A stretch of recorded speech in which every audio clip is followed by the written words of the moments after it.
Ibu dan Bapak Guru, masih ingatkah ketika menjadi murid dulu? Kita senang dan bahagia saat guru memberikan pujian atau hadiah. Kita dijanjikan jika menjawab pertanyaan dengan benar, kita dihadiahi coklat atau permen. Kita diiming-imingi kalau tugas selesai dengan cepat, kita bisa pulang duluan.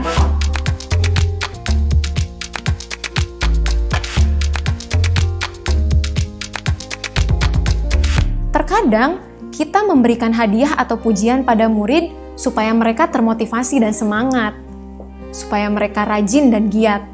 Kita merasa hadiah dan pujian ini sangat penting bagi murid. Tetapi, apakah hal itu sudah tepat dan sesuai dengan kebutuhan murid? Diane Gozen menjelaskan bahwa mendapatkan hadiah atau pujian dari orang lain bisa menjadi motivasi seseorang melakukan sesuatu. Gozen mengkategorikan ini sebagai motivasi perilaku murid level kedua, yaitu mendapatkan hadiah atau pujian. Di video sebelumnya, sudah kita bahas motivasi perilaku murid level pertama, yaitu menghindari rasa sakit atau hukuman. Pujian dan iming-iming hadiah bisa mempengaruhi perilaku murid. Murid akan menjadi rajin mengerjakan tugas dari guru, bahkan saling berkompetisi untuk mengerjakan tugas sebaik mungkin. Namun, perilaku ini dekat dengan rasa kecewa.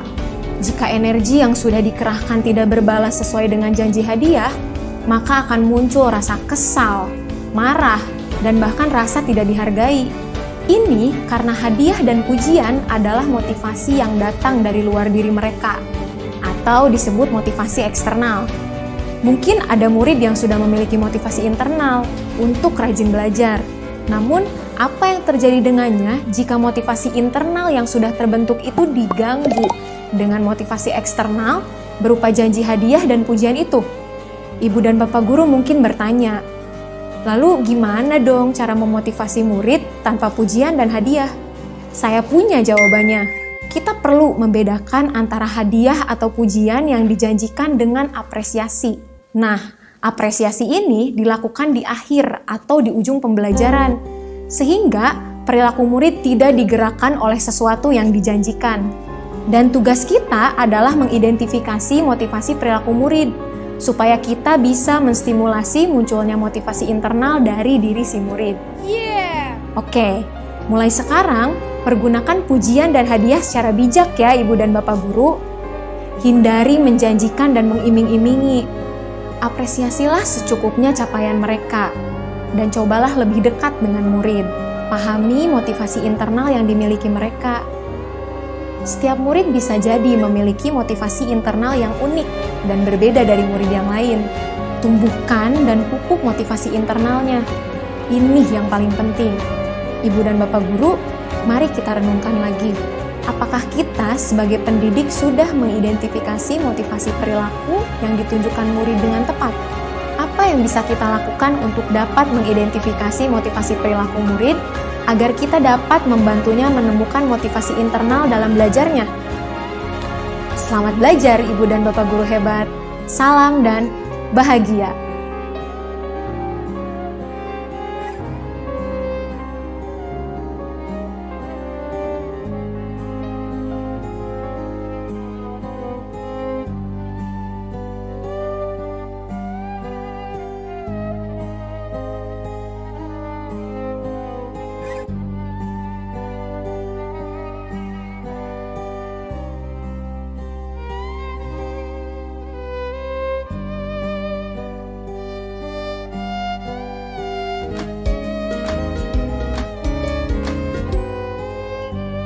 Salam bahagia Ibu dan Bapak Guru hebat. Dalam penerapan disiplin positif restitusi, salah satu program yang dikembangkan adalah 5 posisi kontrol. 5 posisi kontrol dalam restitusi adalah proses perjalanan seorang pendidik agar dapat mengenali dirinya. Pada video kali ini, kita akan membahas tentang 5 posisi kontrol yang dikembangkan oleh Diane Gozen dan contoh penerapannya.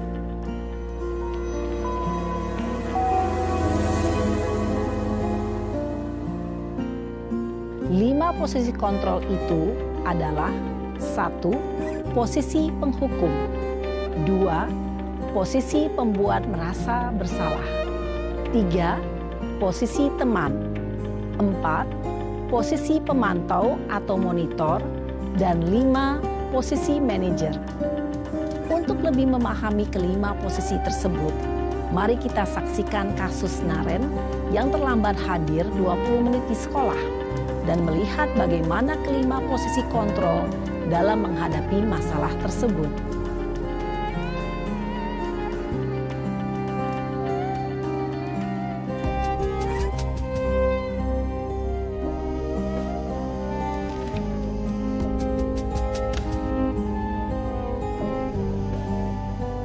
Naren! Sini kamu! Selamat pagi, Bu. Selalu terlambat. Kamu deh, pasti terlambat. Maaf, Bu. Saya... Apa? Apa coba? Alasan kamu apa lagi? Kapan sih kamu tidak terlambat? Malas sekali ya kamu jadi anak. Saya... Dasar pemalas. Gak kapok-kapok sih kamu. Sudah berapa kali terlambat? Sana, kamu keliling lapangan basket 2 kali. Kenapa saya harus keliling lapangan basket, Bu? Kenapa? Kamu mau lawan ibu? Berani-beraninya jawab. Sudah terlambat, masih berani jawab pula. Sekarang, keliling lapangan basket 5 kali sekalian. Biar kapok. Cepat, pergi sana ke lapangan basket. Posisi penghukum biasanya berbicara dengan nada tinggi, menghardik, menunjuk-nunjuk, menyakiti, dan menyindir. Hukuman bisa berupa fisik maupun psikis. Ibu dan bapak guru hebat. Dampak yang terjadi pada murid ketika guru berada pada posisi penghukum adalah murid cenderung akan memberontak, bahkan menyimpan dendam.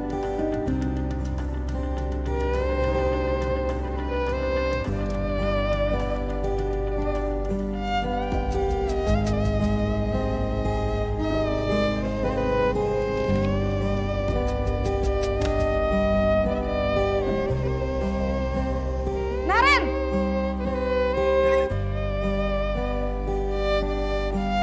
Selamat pagi, Bu. Naren.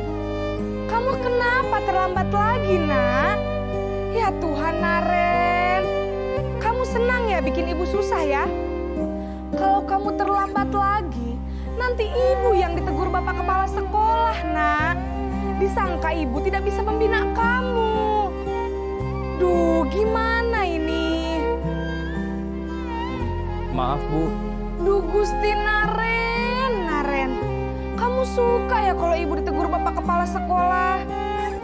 Terus, sekarang ibu harus tulis apa ini di buku absen? Ini kamu sudah sering terlambat loh. Ibu harus apa coba? Maaf, Bu. Maaf sekali. Ya sudah, lain kali jangan bikin ibu susah lagi ya nak ya. Ibu tidak akan kuat lagi kalau kamu begini terus. Bisa jantungan kalau ibu ditegur bapak kepala sekolah. Sana cepat ke kelas. Maaf ya, Bu. Maaf sekali. Posisi pembuat rasa bersalah berbicara dengan nada tenang, cenderung lembut. Namun kata-kata yang diutarakan membuat murid merasa menjadi orang yang gagal. Memandang buruk dirinya sendiri, merasa tidak berharga, dan tidak sanggup membahagiakan orang lain. Ketika guru mengambil posisi pembuat rasa bersalah, murid akan menganggap dirinya yang bersalah dan ia akan menyimpan emosi negatif tersebut di dalam dirinya.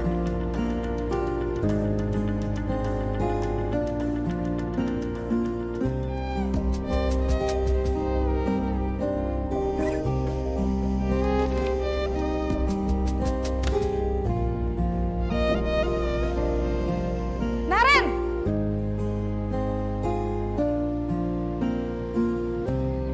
Selamat pagi, Bu.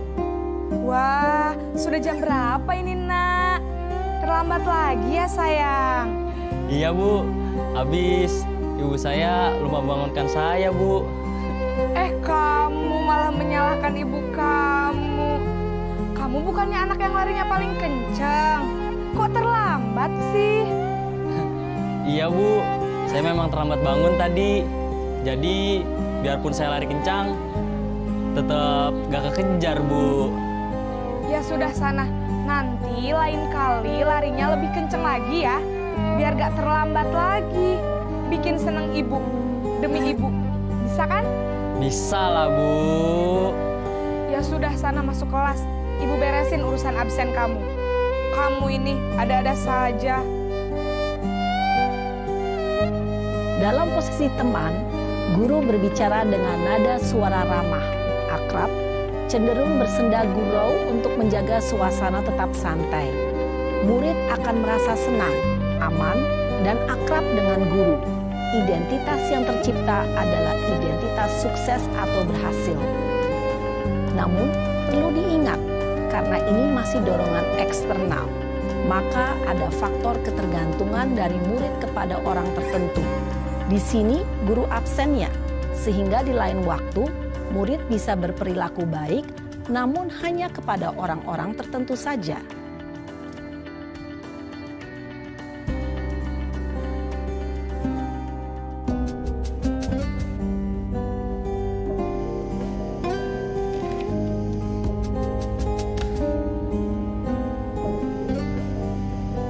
Naren!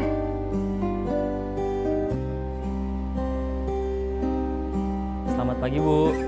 Naren, apa peraturan sekolah kita tentang jam berapa kita harus masuk sekolah, nak? Kita harus di sekolah jam 7 Bu.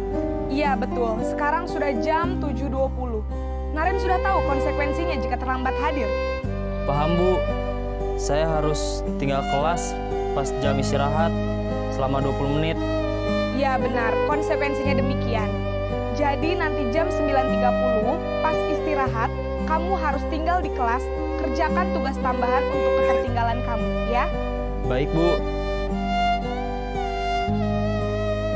Posisi pemantau mengandalkan penghitungan atau data untuk mengontrol murid. Guru mengarahkan murid berdasarkan peraturan dan konsekuensi. Seorang pemantau menunjukkan bahasa tubuh dan ekspresi wajah yang datar dan cenderung formal.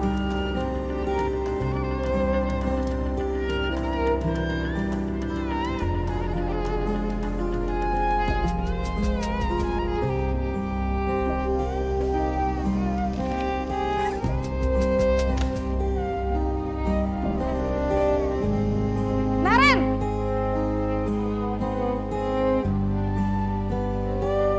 Selamat pagi Bu. Selamat pagi, Naren. Maaf Bu, saya terlambat. Iya, sekolah masuknya jam 7, sekarang sudah jam 7.20. Jadi sekarang bagaimana ini, Naren? Maaf Bu, saya lupa setel alarm saya semalam. Baiklah, menurut kamu, keyakinan sekolah yang mana yang perlu kamu tingkatkan? Menghargai diri sendiri dan orang lain mungkin ya Bu. Setuju. Jadi, apakah Naren meyakini prinsip saling menghormati tersebut? Iya Bu, saya meyakininya. Apakah Naren bersedia memperbaiki masalah keterlambatan ini? Bersedia Bu. Bagaimana kamu akan perbaiki masalah keterlambatan ini? Saya akan coba untuk tidak lupa menyetel alarm saya Bu. Baik, kalau Naren lupa menyetel alarm di rumah, ada orang yang kira-kira bisa bantu mengingatkan tidak? Ada Bu, kakak saya, Kak Ema. Ada lagi selain Kak Ema? Selain Kak Ema, ada ibu saya. Baik, jadi yang mengingatkan Naren adalah Kak Ema dan ibu kamu ya? Kira-kira akan mulai setel alarm kapan nih, Naren? Setelah pulang sekolah, akan segera saya lakukan. Baik, jadi Naren akan setel alarm untuk bangun besok pagi dan akan diingatkan oleh kakak dan ibunda Naren ya. Ada lagi yang mungkin perlu dilakukan, Naren? Agar tidak terlambat bangun lagi. Tidak ada Bu. Baik, Naren. Terima kasih untuk kerjasama kamu. Sekarang kamu perlu kembali ke kelas untuk belajar. Baik Bu, terima kasih. Posisi manajer adalah posisi kontrol yang disarankan untuk membimbing murid memiliki sikap disiplin yang positif, yaitu murid yang mandiri, bertanggung jawab, dan dapat memecahkan masalah. Tujuan dari posisi ini adalah agar murid dapat berefleksi atas tindakannya. Guru akan dengan tulus memberikan pertanyaan-pertanyaan bermakna, sehingga membuat murid dapat belajar dari kesalahannya dan mencari sebuah solusi untuk menyelesaikannya. Ibu dan Bapak guru hebat, setelah mengamati adegan kelima posisi kontrol tadi, kira-kira posisi mana yang paling ideal? Posisi mana yang dapat menunjang motivasi intrinsik murid? Ya, tentu posisi manajer. Posisi ini memang posisi ideal yang ingin dituju setiap pendidik. Pada posisi inilah, guru dapat menerapkan disiplin positif yang berpihak pada murid, yang memerdekakan murid. Perjalanan seorang pendidik tentunya tidak mudah untuk sampai pada posisi seorang manajer. Namun, tujuan kita pasti, yaitu menciptakan murid-murid yang mandiri, merdeka, dan bertanggung jawab. Semoga penggambaran 5 posisi kontrol yang telah diperlihatkan ini dapat menjadi ajang refleksi bagi kita semua, agar dapat terus mengasah dan menerapkan disiplin positif yang memerdekakan murid. Mari terus berlatih dan bersemangat. Selamat menerapkan. Salam dan bahagia, Ibu dan Bapak guru hebat.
Salam dan bahagia, Ibu dan Bapak guru. Pada modul sebelumnya, kita telah mengenal konsep restitusi untuk membangun disiplin positif di sekolah-sekolah kita. Kali ini, kita akan belajar bagaimana cara melakukan restitusi dengan menerapkan prinsip sisi 1 segitiga restitusi menurut Diane Gosen. Mari kita lihat lagi 3 tahap dalam segitiga restitusi ini.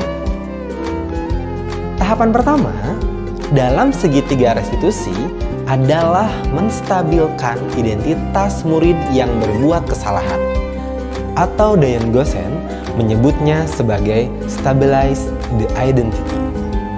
Untuk mendalami tahapan pertama ini, mari kita lihat cerita pendek berikut ini.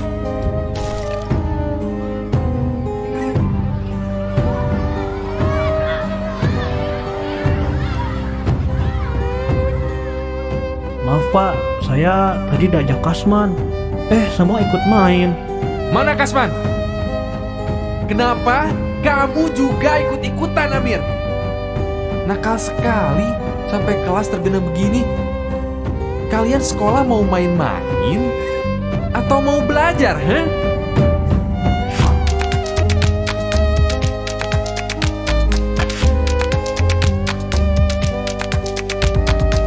Ibu dan Bapak guru, mari kita membayangkan kelanjutan cerita pendek ini. Kira-kira menurut Ibu dan Bapak guru, kelanjutan cerita apa yang akan terjadi setelah Pak Rustam mengeluarkan kalimat penuh amarah tadi? Apakah murid-murid akan bersikap kooperatif dan membersihkan kelas? Apakah mereka membersihkan kelas dengan perasaan senang dan ikhlas? Atau karena takut? Setelah membersihkan kelas, apakah suasana akan nyaman untuk belajar atau malah merasa segan? Mari kita lihat cerita yang kedua. Ibu, tangan saya digigit oleh Adeo. Bu, tapi Noce ngambil bekal saya, Bu. Dia yang salah. tapi sakit Bu. Nih, ada bekas giginya. Merah lagi. Sakit Bu. Adeo, murid baik tidak boleh menggigit teman. Kenapa kamu menggigit teman? Anak pintar tidak kasar begitu ah. Sebagai hukuman, kamu berdiri di pojok kelas sampai semua temanmu selesai makan. Ya? Menurut ibu dan bapak guru, bagaimana kelanjutan cerita ini? Akankah Adeo merasa sedih dan gagal karena dihukum di depan teman sekelas? Apakah Adeo akan memiliki niat dari dalam diri untuk berhenti menyakiti temannya? Setelah kejadian ini, bisakah Adeo merasa nyaman dan senang di kelas? Akankah Norce belajar soal empati? Nah, ibu dan bapak guru, mari kita simak dua cerita tadi dalam versi yang lain. Halo, selamat pagi semuanya. Maaf Pak, saya tadi diajak Kasman. Semua ikut main. Waktu sekolah dulu, Bapak juga senang sekali bermain dengan teman-teman, apalagi bermain air.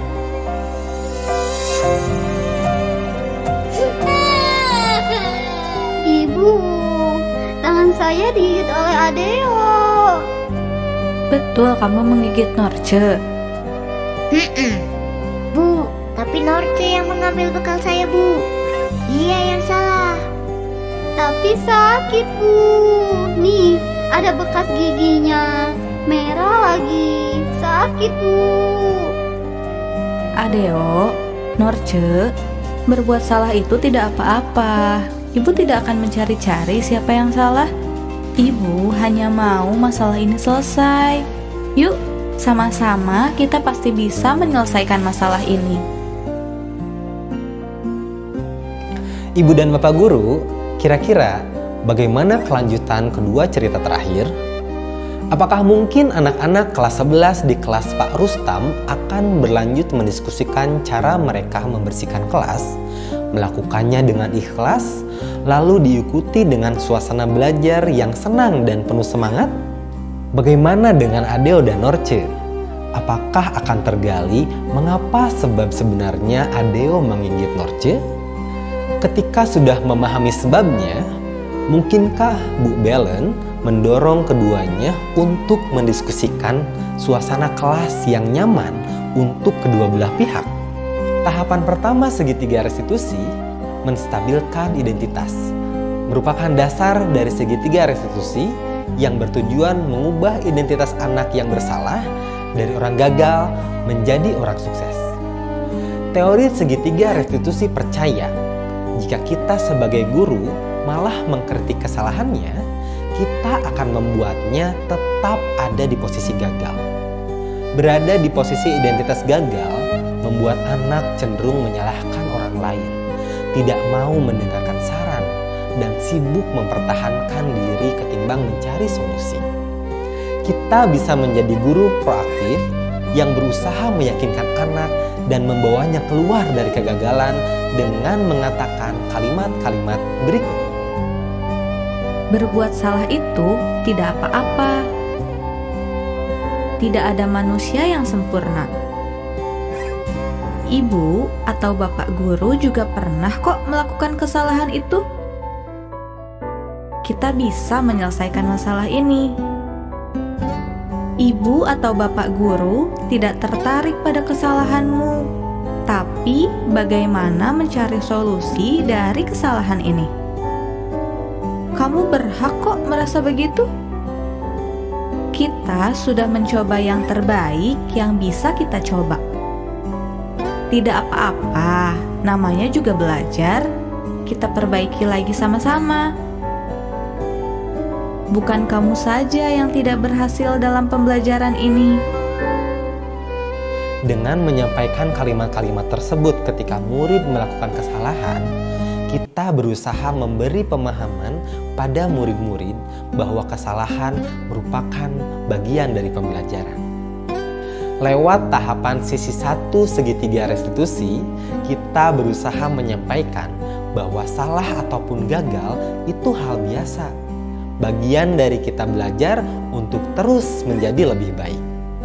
Dengan menormalkan kesalahan dan kegagalan, kita tidak membiarkan murid merasa sedih dan emosional berlarut-larut, yang membuat mereka tidak bisa mengakses bagian otak untuk berpikir rasional.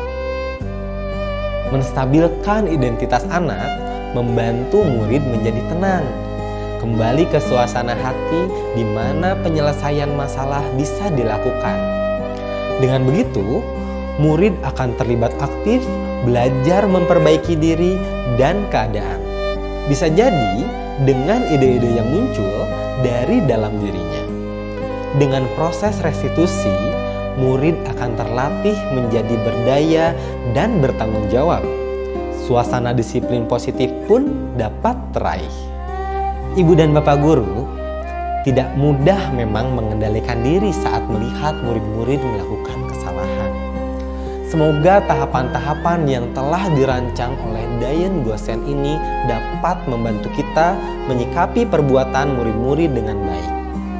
Mendampingi mereka mengambil pelajaran dari setiap suasana, termasuk ketika mereka